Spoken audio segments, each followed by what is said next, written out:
MUHIPA, sekolahnya orang sukses. Baik, Assalamualaikum warahmatullahi wabarakatuh. Waalaikumsalam warahmatullahi wabarakatuh. Ya, selamat pagi. Saya Rina Hartika, kembali lagi bersama kami di podcast SMK MUHIPA. Nah, hari ini kita akan membahas terkait sebuah topik, yakni tentang pendidikan. Sobat MUHIPA, hari ini kita kedatangan tamu istimewa. Beliau adalah seorang motivator.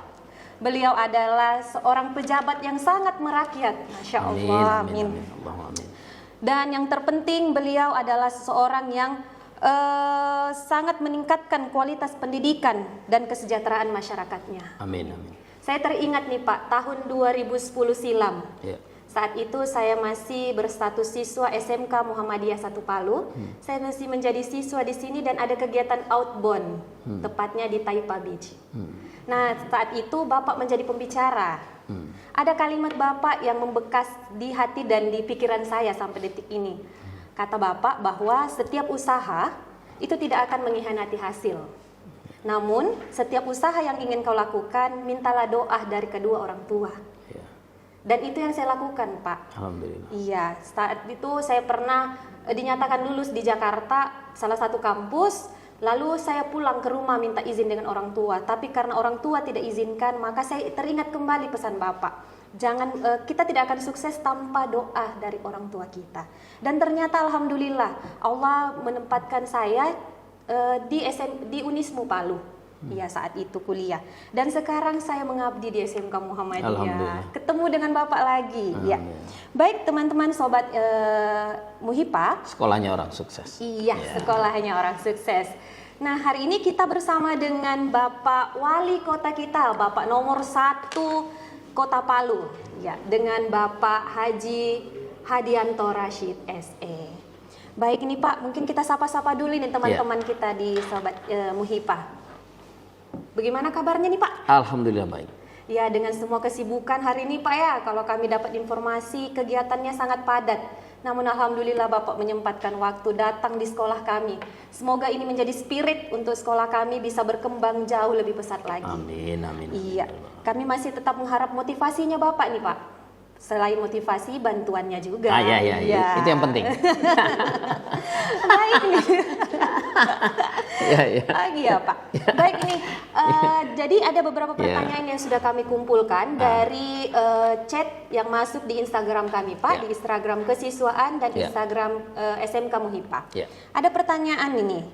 Menurut Bapak nih, apa tantangan terbesar dalam pendidikan saat ini, khususnya di Kota Palu nih Pak? Tantangan besar dalam dunia pendidikan hari ini di Kota Palu ya, khususnya yang pertama adalah tantangannya adalah bagaimana upaya pemerintah kota semakin memperkuat gitu ya kualitas sarana prasarana pendidikan di Kota Palu. Ya. Karena tanpa itu maka bukan berarti kita tidak mampu ya mendrive anak-anak kita untuk menjadi anak-anak yang berkualitas, tetapi itu juga sangat merupakan faktor penting dan penentu serta penunjang upaya-upaya pemerintah dalam mendorong peningkatan kualitas gitu ya keluaran anak-anak kita. Ya, karena harus banyak prakteknya Pak ya, karena selama ini mungkin pendidikan kita terlalu banyak teori ketimbang prakteknya. Betul sekali, betul. Ya. Terus menurut Bapak nih Pak, ada lagi nih pertanyaan kedua. Bagaimana peran teknologi dalam pendidikan modern nih? Kalau itu kan pertanyaan yang sudah sangat klasik gitu ya. Jawabannya pun juga klasik gitu bahwa teknologi itu sudah menjadi bagian yang tak terpisahkan gitu dari semua aktivitas apapun yang dilakukan hari ini. Ya. Kalau kita ingin bergerak maju dengan cepat, maka kita harus mampu gitu beradaptasi dan memanfaatkan teknologi apapun yang ada. Ya. Karena kalau misalnya kita tidak memanfaatkan itu, maka kita akan tertinggal, ya, kita tidak akan update, ya. Bahkan kita pastinya akan kesulitan gitu ya menghadapi situasi dan kondisi yang ada hari ini. Terus nih Pak, pendapat Bapak tentang kurikulum pendidikan saat ini, apa yang perlu diubah atau ditingkatkan kalau dari pandangan Bapak sendiri? Terkait dengan kurikulum hari ini, menurut saya seperti apapun konsep kurikulum pendidikan hari ini semua memiliki plus minus gitu ya.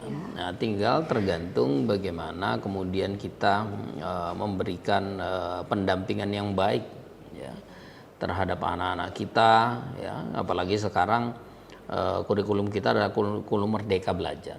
Ya, kurikulum Merdeka Belajar yang konsepnya adalah bagaimana guru-guru betul-betul memberikan ruang yang seluas-luasnya kepada anak-anak murid kita, anak-anak kita, tidak membatasi. Demikian hal juga gitu dalam memberikan penilaian serta pengukuran kualitas anak. Tidak lagi gitu terukur pada satu aspek saja, tetapi secara keseluruhan ya, karena akan melihat di mana gitu kemampuan yang dimiliki oleh masing-masing anak. Menurut saya konsep ini luar biasa baiknya ya, sehingga tidak memberikan penekanan ya kepada anak gitu. Tetapi tentunya ya tidak bisa dipisahkan bahwa saya sampaikan tadi bahwa ada positif side-nya dan negatif side-nya, tetapi negatif side-nya pasti akan menjadi tantangan gitu ya. Iya betul itu Pak, karena kita lihat sendiri kondisi anak-anak sekarang yang dimana sudah tidak gaptek lagi kalau bahasa anak-anak, tidak gaptek lagi dengan dunia modern yang seperti ini. Bahkan ada anak-anak yang sudah sebelum diajar gurunya sudah tahu duluan gitu, karena sudah banyak tutorial yang diberikan di media-media sosial, apalagi yang program PMM itu Pak ya, terlalu banyak. Sebenarnya tinggal anak-anak ini bagaimana, termasuk gurunya bisa belajar secara langsung tanpa harus. Kalau dulu mungkin kalau kita mau belajar sesuatu harus berangkat dulu gitu. Kalau sekarang kita tinggal buka HP di depan HP sambil minum kopi bisa. Betul. Ya, kembali lagi teman-teman Sobat Muhipa, sekolahnya orang sukses. Sambil diminum tehnya Pak, biar tidak dingin. Baik. Iya.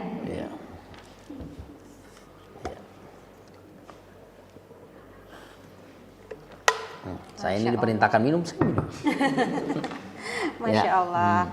Baik Pak. Ini ada lagi nih Pak, bagaimana menurut Bapak nih cara kita bisa meningkatkan partisipasi orang tua dalam pendidikan anak-anak mereka? Karena jujur saja nih Pak, karena kami di SMK Muhammadiyah 1 Palu, beberapa persen siswa kami itu dari menengah ke bawah, yang mohon maaf mungkin kalau istilahnya orang itu patah pensil gitu.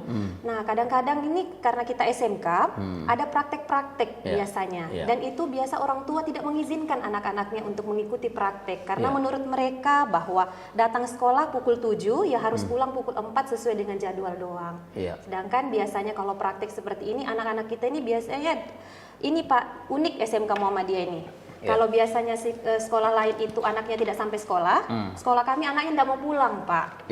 Jadi senang praktek gitu. Gimana nih Pak pandangan Bapak? Saya juga punya anak gitu ya. Punya anak, cuman kan memang berbeda gitu ya sudut pandang masing-masing orang tua gitu. Jadi jadi yang harus dibangun adalah kepercayaan gitu ya, kepercayaan kita kepada anak, kepada anak. Kita juga anak-anak kita pasti akan melewati masa sebagaimana yang kita lewati ya, sebagaimana masa mereka mau bermain-main, masa mereka mau bersenang-senang, masa puberitasnya mereka ya, mereka akan melewati semua fase-fase itu, masa-masa itu akan dilewati, dan kita tidak bisa ini gitu, tidak bisa egois gitu ya.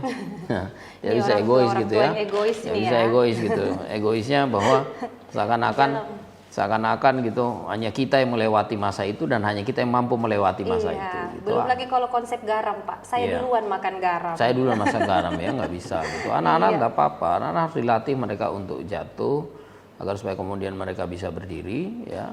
Anak-anak juga harus di ini gitu, biarkan mereka berbuat salah, tetapi tetap dalam pengawasan untuk kemudian ya kita mengajarkan gitu dari hal-hal yang mereka lewati itu apa manfaat, apa hikmah di baliknya gitu ya. Karena akan berbeda gitu ya kalau seorang anak hanya bicara dengan kita yang menyampaikan secara teoritikal kepada mereka ya, kemudian prakteknya mereka tidak dapatkan ya, akan sangat berbeda.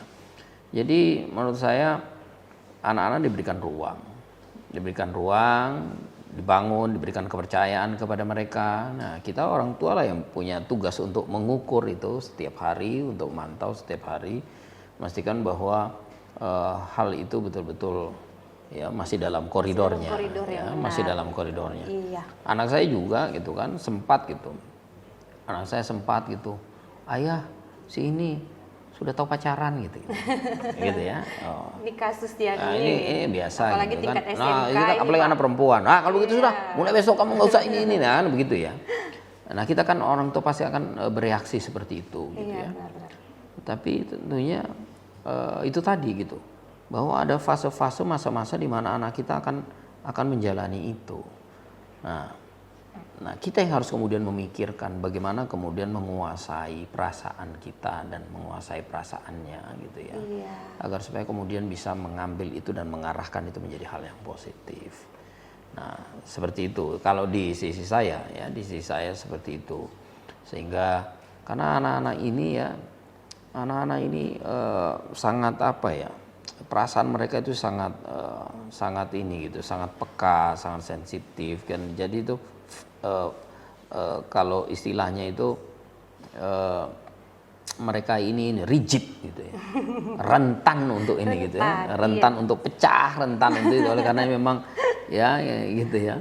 Jadi harus hati-hati lah ya gitu. Iya, apalagi sekarang kan anak-anak ini seperti yang kita bilang sebelumnya bahwa alat teknologi ini banyak. Jadi mereka kadang belajar itu dari teknologi, lihat film-film yang ini malah dicontohi seperti itu. Itu yang harus memang benar, mungkin itu ketakutan orang tua. Tapi kembali lagi seperti yang Bapak sampaikan tadi bahwa kita sebagai orang tua tidak boleh terlalu egois juga, malah kita harus melihat juga koridor mana si anak-anak kita seperti itu. Gitu ya, Pak ya? Iya. Ya.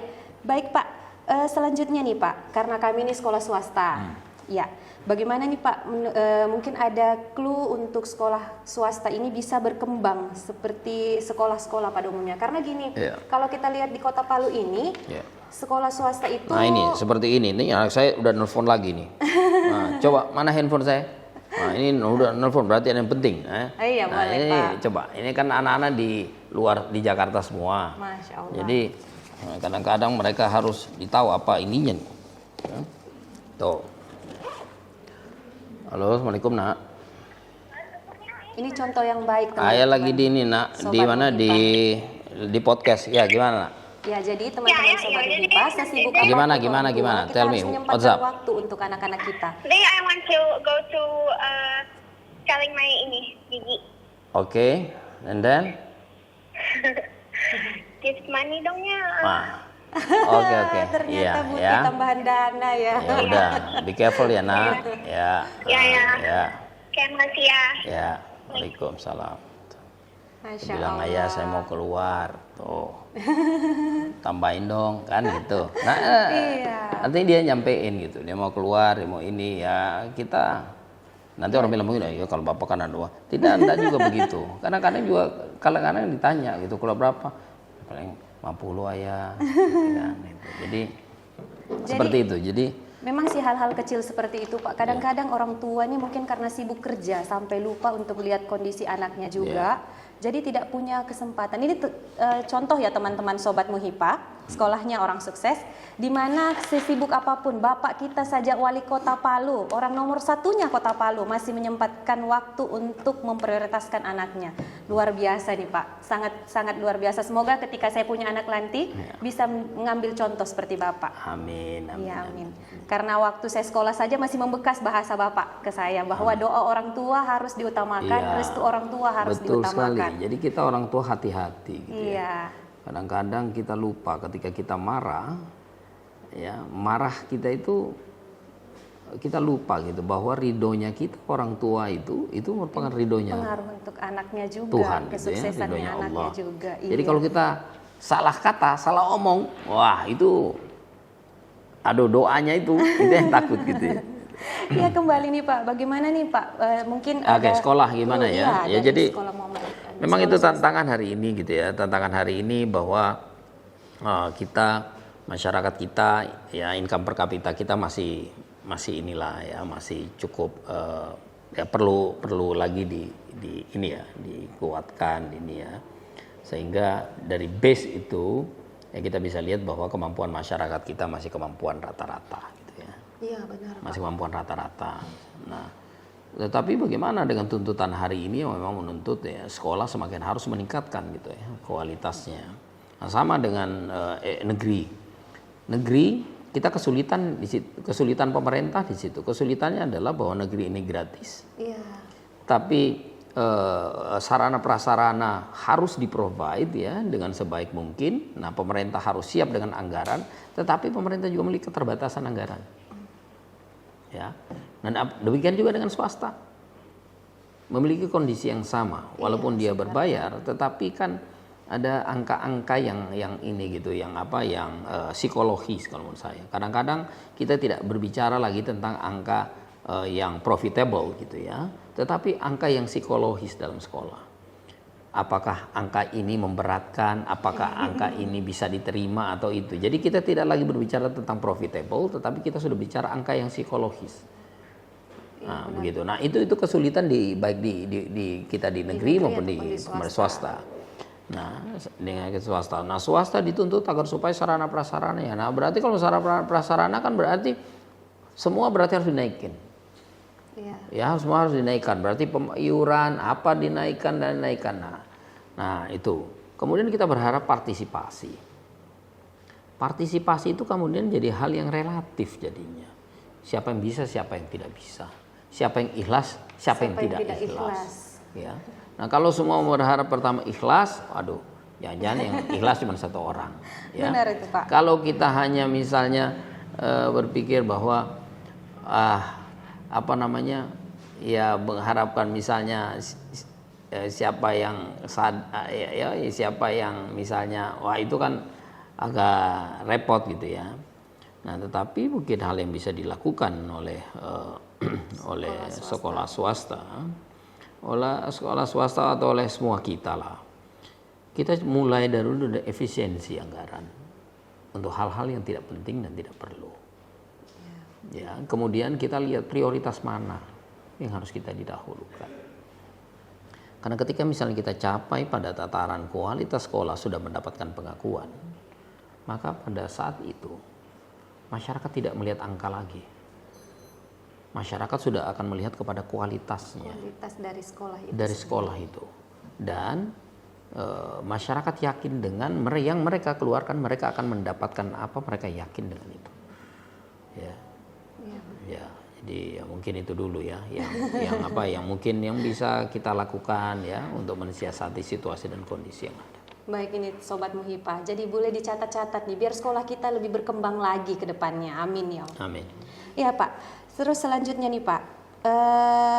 Menurut Bapak nih, apa inovasi terbaru dalam pendidikan yang paling berdampak dari kebijakan kemarin ini?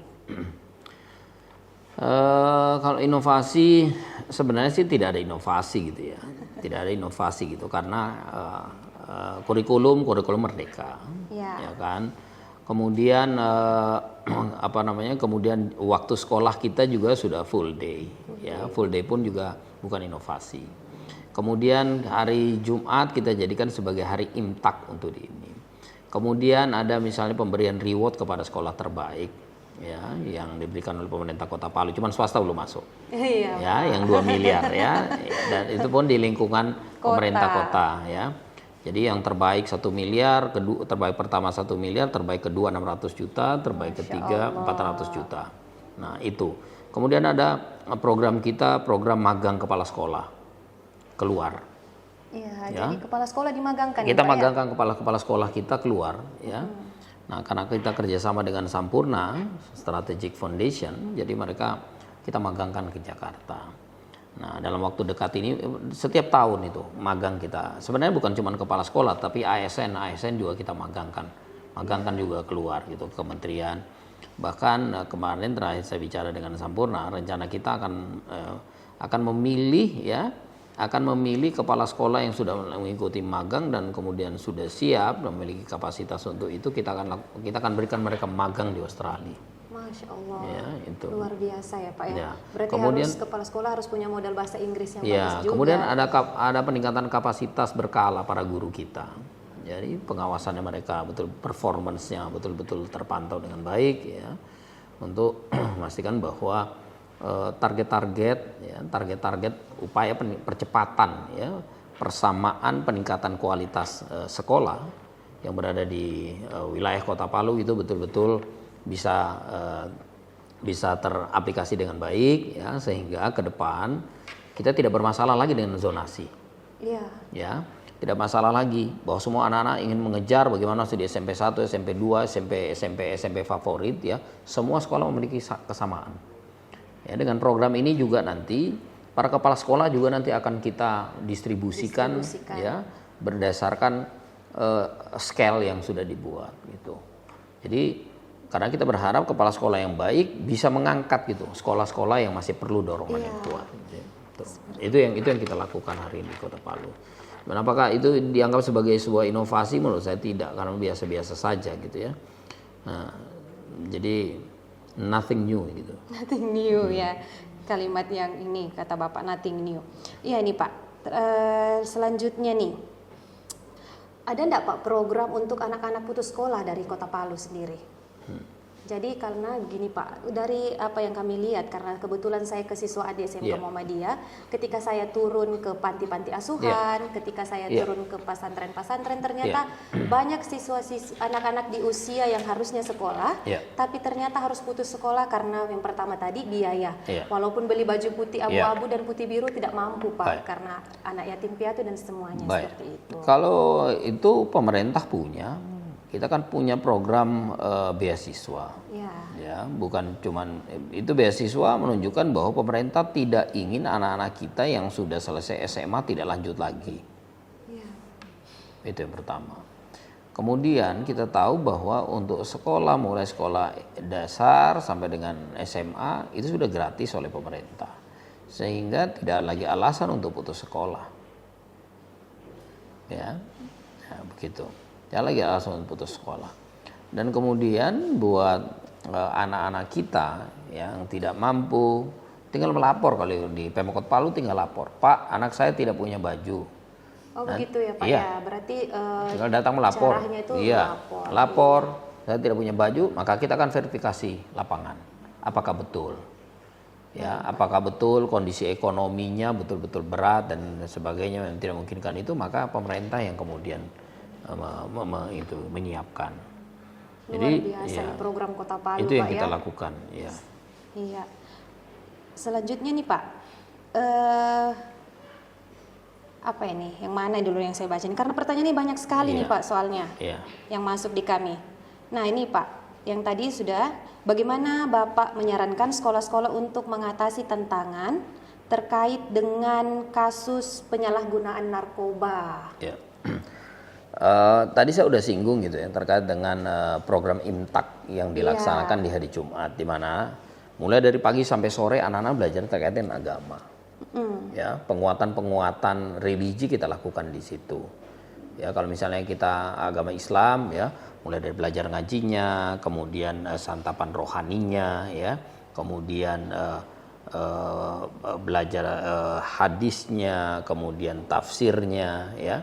Kemudian macam-macam itu bagaimana di drill gitu sampai dengan selesai di sore hari ya. Cuman menjadi tantangan ya, yang terus kita perbaiki adalah ketersediaan guru yang berhubungan dengan itu. Makanya ada metode-metode pola yang coba saya sudah sampaikan ya, kepada kepala dinas pendidikan agar supaya diterapkan. Jadi kakaknya yang di kelas 2 mengajar adiknya yang di kelas 1 ya, kakaknya yang di kelas 3 mengajarkan adiknya yang di kelas 2 ya. Nah, sehingga ketersediaan pengajar jadi terpenuhi, dan itu juga melatih anak-anak kita gitu ya, melatih anak-anak kita untuk lebih ini gitu, well prepare gitu ya. Nah, itu ya, itu yang bisa dilakukan oleh kita.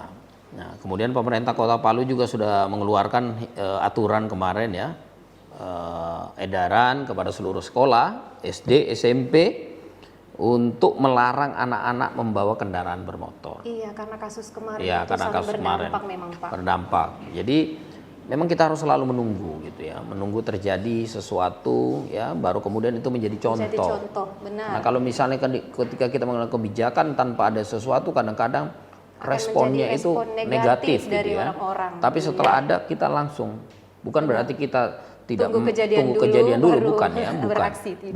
bukan. Hanya kadang-kadang begitu. Ketika kita ini jangan nanti negatif gitu reaksi. Tetapi dengan nada itu kita jadikan sebagai alibi gitu bahwa ini loh kejadiannya. Kita tidak mau berulang terus seperti Benar ini. itu. Nah. Karena itu juga menjadi contoh buat Iya. kami di SMK. Pak. Karena dengan anak-anak juga membawa motor, memungkinkan anak-anak kita untuk jalan lebih jauh. Benar. Yang harusnya langsung pulang ke rumah, Langsung tapi pulang kemana-mana. Iya. Bahkan ada yang tidak sampai sekolah ini Tidak Pak. Itu sampai yang sekolah. Parah itu. Tidak sampai sekolah. Makanya kemudian ya kita tidak bolehkan. Iya. Ya, kita tidak bolehkan. Nah, terus tentunya sekolah lagi yang kemudian menguatkan dan tidak lepas dari itu rumah. Iya, benar. Rumah ya sebagai pusat pendidikan awal dan terakhir ya seorang anak. Nah, itu harus mampu gitu mengambil peran yang baik. Harus terbangun yang namanya home sweet home. Iya, biar harus anak-anak rindu, betul, pulang harus rindu sekolah harus juga. mampu mengambil peran yang baik Iya. gitu.